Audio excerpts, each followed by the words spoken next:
I took my coworkers out for drinks, only to realize I didn't have enough money to cover the tab. Desperate, I walked up to the hottest guy in the VIP booth. Hey, can you pay this for me? I'll Venmo you later. The guy tried to play it cool. Miss, do we know each other? I snatched the drink right out of his hand. We don't, but ask your bodyguard how many times he's called me for a favor. I've saved your ass enough times. Can't you return the favor once? The man looked confused, but his bodyguard immediately covered his face with his hand. Boss, it's true. Every time you get blackout drunk, you attack anyone who comes near you, except her. I've called her multiple times to beg her to take you home. The group of guys sitting around him perked up, looking at me like I was a unicorn. Wait, for real? When Lou gets wasted, he's like a rabid dog. No one can touch him. Yeah, I tried to help him to his room once, and he nearly snapped my arm in half. Same. They say Lou is possessed by demons when he drinks. I didn't believe it, tried to outdrink him, and ended up in the hospital for 2 months with multiple fractures. The doctor said it's hyper-defensive instinct. He trusts no one when his inhibitions are down, so he attacks on sight. What makes this girl so special? I don't buy it, unless she proves it right now. I raised an eyebrow and pulled out my phone, flashing my QR code. Sure, transfer me $500 first, and I'll give you a show. Someone actually whipped out their phone and sent me the money. Ding, payment received. I pointed to the bar. I'm gonna go pay my tab, get him wasted, then come find me. The whole booth started cheering and jeering. Only the man in the center, Luke Vance, narrowed his eyes at me dangerously. I wasn't scared. I've seen him hugging a toilet bowl. I have photos.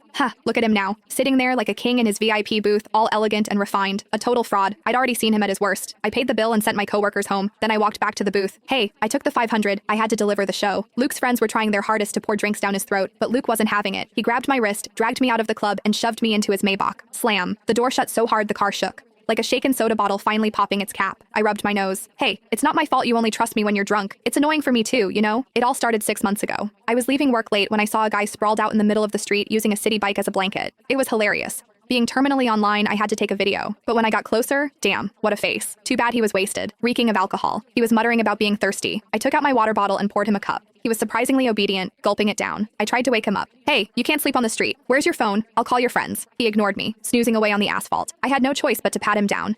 Found his legs were incredibly long, like model long. I found his phone, unlocked it with Face ID, easy when they're asleep, and FaceTime D the first contact on his list. I pointed the camera at his face. Hello? This phone's owner is sleeping on the street. If you're his friend, come get him. The guy on the other end didn't even ask for a location. He just screamed, back away from him, 5 feet, now. I thought he was worried I was going to rob the hot guy. I scoffed. Relax. I'm not interested in drunks. I'm sending you the location. Hurry up. The guy yelled again. Do not ignore me, unless you want to die, psycho. I hung up. Then I sat on the curb to guard the guy. He decided my thigh was a better pillow than the bike. He slept like a baby under the moonlight. 10 minutes later, the friend arrived and looked at us like he was seeing a ghost. I swore, look, I didn't touch him inappropriately. As soon as I spoke, the guy shifted. He wrapped his arms around my waist and buried his face in my stomach, treating me like a body pillow. I couldn't pry him off. I pulled his ear. Hey, wake up. Your friend is here. Let go. He didn't budge. I looked at the friend. Help me out here. I can't move his arms.